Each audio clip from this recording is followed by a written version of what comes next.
¿Por qué el Sporting de Gijón no sube desde hace años a primera división? ¿Crees que sea por malos manejos de la directiva? Te cuento. El del Pachuca, no me acuerdo cómo se llama, vino y lo compró porque nos iba a subir a primera. Estuvimos a punto de bajar a tercera. Sí, la directiva no ha actuado de manera correcta. La directiva no ha tenido ni a los entrenadores ni al personal correcto. Y la última vez que ascendimos, que yo ya estaba aquí, me acuerdo, celebramos el ascenso, vamos a primera, pues resultó que no había dinero para tener el tipo de futbolista que necesitas para mantenerte en primera. Pues en un par de años regresamos a segunda.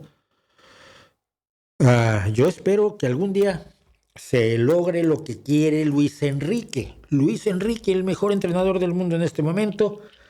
Luis Enrique, el gran extremo español.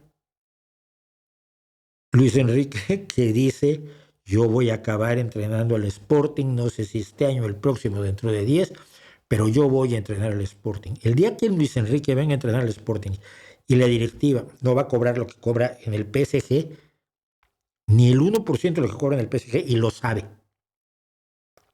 Si viene Luis Enrique a entrenar al equipo y la directiva lo sabe y obtiene la plantilla necesaria para responderle a un entrenador así, volvemos a primera sin mayor problema. Fue Abelardo, compañero de Luis Enrique en el Sporting, y que luego también compañero en el Barça.